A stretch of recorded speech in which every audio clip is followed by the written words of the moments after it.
많은 사람들은 상황에 따라 또 그날의 기분 상태에 따라 생각과 감정이 달라지잖아요. 죄의 유혹에 빠지려고 할 때, 가족 간의 불화가 있을 때, 물질의 욕심에 빠지려고 할 때, 또 다른 사람을 미워하고 비난하려고 할 때, 일이 힘들고 지칠 때 다양한 생각과 감정이 들게 됩니다. 이와 같이 다양한 상황에 직면할 때 우리가 생각을 바르게 하는 것이 굉장히 중요한데요. 우리의 생각을 바르게 잡아줄 수 있는 기준점이 있어야 되는 거 아니겠습니까?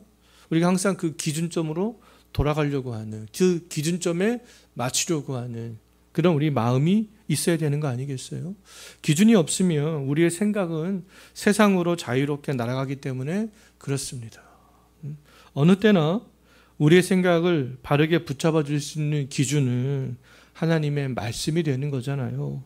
매일 하나님의 말씀을 우리가 묵상하는 이유도 어느 상황에서나 하나님의 생각과 우리의 생각이 같아지도록 하기 위해서가 아니겠어요? 우리의 생각이 내 멋대로 기준이 되는 것이 아니라 우리의 생각을 하나님의 생각에 맞추기 위하여서 우리가 말씀 묵상을 하는 것이 아니겠습니까? 자, 요셉이 보디발 장군의 아내의 유혹을 받을 때 요셉은 어떻게 했습니까? 그 유혹을 물리쳤잖아요. 그때 하나님의 말씀이 기준이 되었던 거죠. 하지만 다윗은 목욕하는 바스바를 보고 동침했을 뿐만 아니라 그녀의 남편 햇사람 우리아를 전쟁터로 내몰아 자기의 죄를 은폐하기 위해서 죽게 만들었습니다. 말씀의 기준이 작동하지 않았던 것이죠. 요셉과 다윗은 비슷한 상황이었지만 나타난 결과는 달랐습니다. 요셉의 생각은 하나님의 생각과 같았으나 다윗의 생각은 하나님의 생각과 순간적으로 달랐던 거죠. 오늘 우리가 읽은 이 학개서 말씀을 보게 되면 바벨론 포로에서 예루살렘으로 돌아온 백성들의 생각도 하나님의 생각과 달랐습니다. 하나님의 생각이 달랐던 백성들에게 하나님께서는 그 백성들이 하나님과 생각이 같아질 수 있도록 이제 그들에게 말씀을 주시는 것을 볼 수 있어요. 왜요? 그들의 생각이 하나님의 생각과 같아지려면 말씀을 듣고 말씀을 깨닫는 방법밖에는 없는 거 아니겠어요? 3절을 보게 되면 그래서 하나님께서는 누구에게 말씀하셨습니까? 학개 선지자에게 말씀하시잖아요. 하나님이 학개 선지자에게 말씀한 이유는 한 가지죠. 하나님의 생각과 다른 유다 백성들이 하나님의 생각과 동일하게 만들기 위해서 어떻게 하면 저들이 내 생각과 같아질 수 있을까? 그것이 하나님의 고민이었잖아요. 저 백성들이 하나님의 생각과 같아지도록 하기 위해서 하나님께서는 그 당시 학개 선지자를 통하여서 그 백성들에게 말씀하셨던 거잖아요. 바벨론 포로에서 돌아온 유다 백성들과 하나님의 생각이 달랐던 주제가 있습니다. 학개서를 아시는 분들은 다 아시겠지만 그 주제는 뭐였냐면 성전 건축에 대한 거였어요. 성전 건축에 대한 생각이 하나님의 생각과 백성들의 생각이 달랐습니다. 고레스 칙령으로 유다 백성들은 포로로 끌려간 지 약 70년 만에 다시 어디로 돌아왔어요? 예루살렘으로 돌아오게 되었잖아요. 돌아온 유다 백성들은 이제 무너진 솔로몬 성전을 건축하기 시작했습니다. 다시 짓기 시작했어요. 그러나 완공은 하지 못하고 지금 중단된 상태에 있었습니다. 중단된 지 약 한 15년이 흘렀어요. 15년이 흐르는 동안 성전 재건 사업이 중단되었기 때문에 그 성전은 방치된 채 있었습니다. 그냥 황폐한 채 남아있게 되었던 거죠. 백성들은 성전을 재건하다가 중단했지만 하나님은 포로에서 돌아온 그 백성들이 다시 성전을 재건하기를 원했어요. 이미 시작한 재건, 끝까지 하기를 원하셨던 것이죠.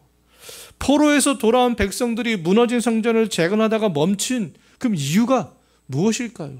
그들이 포로에서 돌아와서 얼마나 감격했겠어요? 감격하면서 막 벽돌 한 장 한 장들을 쌓아 올렸습니다. 근데 그 감격했던 마음이 어느 순간에 점점 희미해지고 사라져 버렸어요. 그 시간에 벌써 15년이 흘렀습니다. 그들이 이렇게 성전을 재건하다가 멈춘 이유가 어디에 있겠습니까? 학개서를 보면 잘 알 수 있는데요. 먹고 사는 문제 때문에 그렇습니다. 먹고 사는 문제 때문에. 백성들은 성전을 건축하는 것보다 자기 집을 짓고 먹고 사는 문제에 집중하는 것이 더 시급했기 때문에 백성들은 성전 건축을 중단하고 자기 집을 짓기 시작했어요. 집을 다 진다면 먹고 사는 문제에 집중하기 시작했습니다. 백성들이 그 결과 집이 어떠했는지 4절 한번 보십시오. 지금 성전은 황폐한 채로 있었지만 백성들의 집은 어떻게 표현하고 있습니까? 판벽한 집에 거주하고 있었다. 판벽한 집이란 벽을 세우고 지붕이 세워진 그 집을 말합니다. 지금 자기들이 살고 있는 그 집은요, 벽돌이 쫙 세워져 있었어요. 비와 바람을 가릴 수 있는 지붕도 있었습니다. 근데 지금 성전은 황폐케 된 상태로 그대로 남아 있었잖아요. 성전은 벽과 지붕이 무너져 있는 상태였지만 백성들은 지금 온전한 집에 살고 있었던 거죠. 백성들은 나름대로 번듯한 집에 살았지만 하나님께 예배할 장소, 하나님께 희생 제물을 드린 제단 마련되지 않았던 것이죠. 마땅하지가 않았던 겁니다. 하나님이 중단되었던 성전이 다시 재건되기를 원했던 것은 그 자기 백성들의 영적인 상태를 생각했기 때문에 그렇습니다. 그 구약 시대에는 성전이 완공이 돼야 하나님께 예배할 수 있고 성전에 하나님께서 임재하시는 것이 아니겠습니까? 구약 시대에는요. 그래야 온전한 예배를 드릴 수 있게 되는데 지금 그 유다로 돌아온 이스라엘 백성들은 하나님께 온전한 예배를 드리지 못하고 있었던 거죠. 하나님의 임재하시는 은혜도 경험하지 못하고 있었던 겁니다.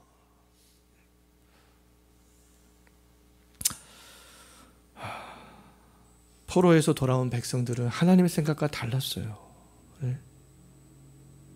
먹고 사는 문제, 육신의 평안, 그것에만 집중했기 때문에 이와 같은 결과가 나타나게 되었던 거죠. 영적인 상황, 자기가 하나님께 예배하는 거, 그런 건 별로 중요하게 생각하지 않았던 것이 아니겠어요.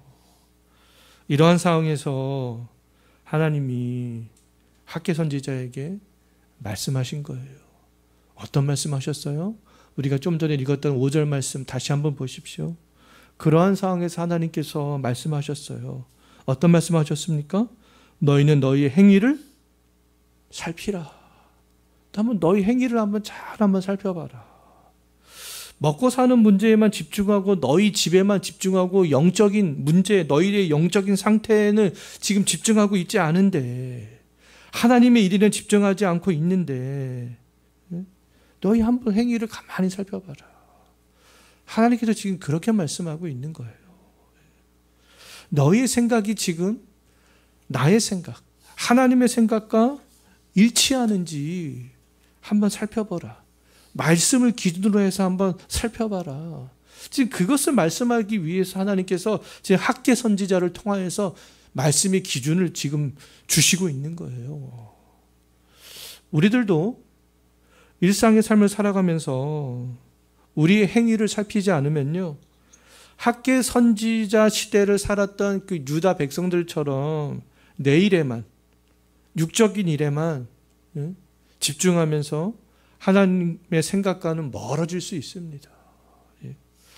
성전을 재건하다가 중단된 지는 약 15년이 되었잖아요. 예루살렘에 거주했던 유다 백성들은 매일같이 15년이 넘도록 황폐하게 된 성전을 봤습니다. 왔다 갔다 하면서 봤어요. 자기 집에서도 봤습니다. 근데 보면서도 아무런 감흥이 없었어요. 왜요? 영적인 상태가 무너졌기 때문에. 우리가 저곳에서 하나님께 예배해야 되는데, 저곳에서 하나님의 임재를 다시 경험해야 되는데, 하나님의 제단에 제물을 드리면서 우리의 죄 용서함의 은혜를 경험해야 되는데, 이러한 생각들을 잊어버리게 된 것이죠. 무엇을 보면서요? 자기 집에 벽이 세워진 것을 보면서, 자기 집에 지붕이 있는 것을 보면서 그런 생각들 다 잊어버리게 된 거예요. 무너진 성전을 보면서 아무런 감흥이 없었습니다. 자기 집이 견고하게 되는 것을 보면서 감흥만 생겼던 것이죠. 자기 재산이 불어나는 것을 보면서, 그것만 보면서 감흥이 생겼던 거 아니겠어요. 하나님의 말씀이 그들을 지배하지 않았습니다. 그러했던 그들이 근데 다행히도 1장 12절 말씀을 보게 되면 하나님이 학개 선지자를 통해서 말씀하신 말씀을 듣고 자기의 행위를 살피기 시작합니다. 아, 그렇구나. 아, 우리가 그것을 잊어버렸구나. 하나님의 말씀으로 자신을 살피자 그들의 마음이요, 다시 하나님의 마음으로 감동되기 시작했습니다. 말씀이 다 학개 선지자를 통해서 들려오자, 아, 우리의 생각이 잘못됐구나, 우리의 생각이 하나님의 생각에서 멀어졌구나, 그것을 깨닫기 시작했어요. 하나님의 생각이 무엇인지 깨닫게 되었고, 하나님의 이제 생각대로 1장 14절을 보면 다시 성전 공사를 시작하는 것을 볼 수 있습니다. 아, 그렇구나. 저곳이 빨리 완성이 돼야 우리가 하나님의 임재를 경험할 수 있구나. 하나님의 임재 가운데 우리가 더 번영의 축복을 누릴 수 있는 것이구나. 그것을 깨달았습니다. 하나님이 말씀하실 때, 지금은 성경을 통해서 말씀하시잖아요. 하나님 말씀하실 때 우리가 외면해서는 안 되는 거죠. 하나님은 자기의 말씀을 학개 선지자에게 말씀하셨듯이 오늘날에는 성경을 통해서 말씀하시잖아요. 우리는 장차 어떤 삶의 환경에 직면하게 될지 알 수 없습니다. 어떤 환경에 직면하게 되든지 우리가 할 일은요, 하나님의 말씀으로 우리를 살피는 거예요. 살피는 겁니다. 너희 행위를 살피라. 마음을 살피라. 살피는 거죠.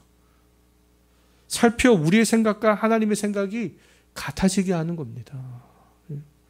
청교도들은 삶의 다양한 상황에 직면할 때 자신을 살피기 위해서 평상시에요, 다양한 말씀으로 묵상했습니다. 말씀을 묵상하며 자신을 살폈어요. 그들은 죄를 극복할 수 있는 말씀의 주제를 선택해서 묵상했고요. 한쪽으로 치우치지 않고 균형 있는 신앙생활을 위해서 하나님의 다양한 속성들에 대해서 묵상했습니다. 예를 들어서 하나님의 사랑의 속성을 묵상했다면 또 하나님의 공의의 속성도 묵상했던 거죠. 인생이 고난에 직면했을 때에는 하나님의 섭리에 대해서 묵상했습니다. 이 세상이 전부인 것처럼 생각이 될 때에는요, 영원한 것을 생각했어요. 영적으로 나태해지고 교만해지려고 할 때에는 또 죽음을 생각했습니다. 죽음의 때를 생각했어요. 죽음을 묵상하면서 영적인 일들을 게을리하지 않았고요. 죽음을 생각하면서 이 세상의 짧은 삶을 또 자랑하지 않았습니다.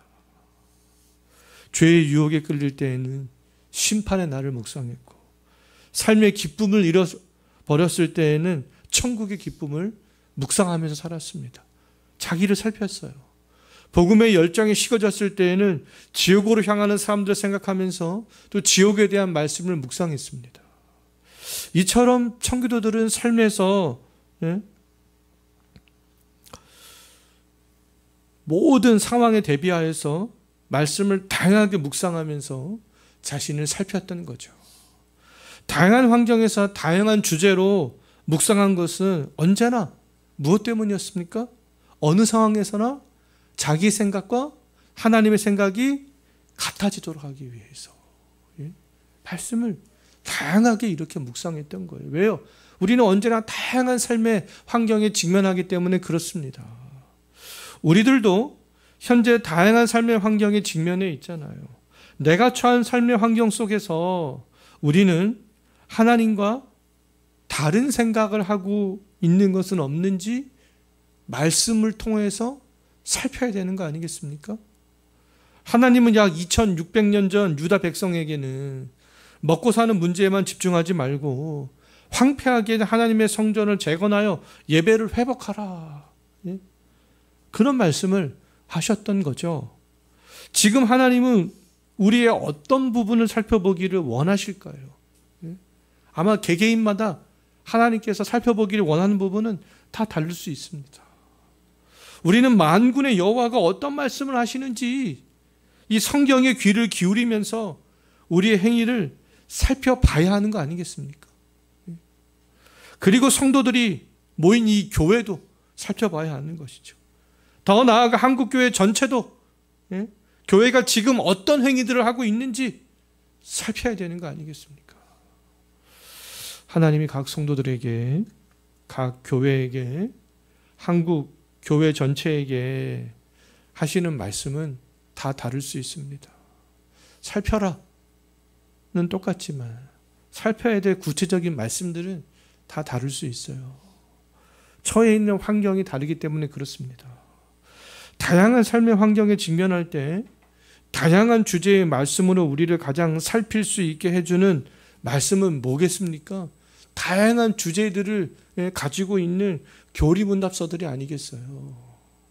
소요리문답 같은 교리문답서의 질문들은 다양한 주제를 다 포괄하고 있습니다.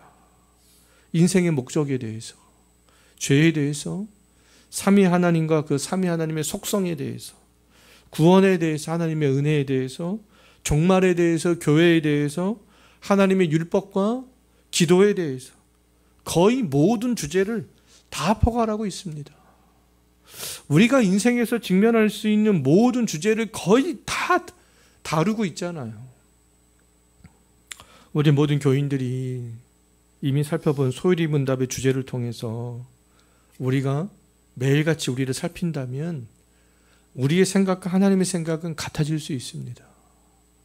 가랑비 프로젝트를 통해서 우리가 매일 아침 받아보는 소요리문답의 주제와 그 성경 구절들을 통해서 매일같이 나를 살핀다면 하나님의 생각과 우리의 생각이 같아지게 되는 거 아니겠어요? 어느 순간에서나.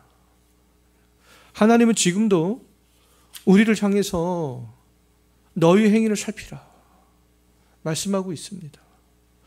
우리의 행위를 살피는 기준은 하나님의 말씀이에요. 매일 다양한 삶의 환경에 직면할 때 저와 여기 계시는 성도님들 하나님의 말씀으로 진정 우리를 살필 수 있게 되기를 진정으로 바랍니다. 그래서 유다 백성들이 다시 성전을 재건하게 된 것처럼 돌이키게 된 것처럼 우리들도 돌이키는 그런 삶들을 살아갈 수 있었으면 좋겠습니다. 우리 이 시간에 말씀을 생각하면서 우리 한번 기도하도록 하겠습니다. 우리는 다양한 삶의 환경에 직면할 수밖에 없는데요. 다양한 환경에 직면할 때 우리의 생각이 집중하지 않고 하나님의 생각이 집중할 수 있도록 말씀으로 우리를 살피는 삶을 살아갈 수 있었으면 좋겠습니다. 그러한 훈련을 매일같이 하면서 살 수 있도록 우리가 이것을 위해서 먼저 기도하시고요. 하나님의 생각과 우리의 생각이 다르다면 하나님의 말씀으로 살펴 마음을 돌이킨 유다 백성들이 하나님의 일을 행했던 것처럼 우리들도 마음을 돌이켜 하나님이 원하시는 일들을 언제나 어느 상황에서나 할 수 있는 그런 하나님의 자녀들이 되게 해달라고 우리 이 시간에 다 같이 한 목소리로 기도하도록 하겠습니다.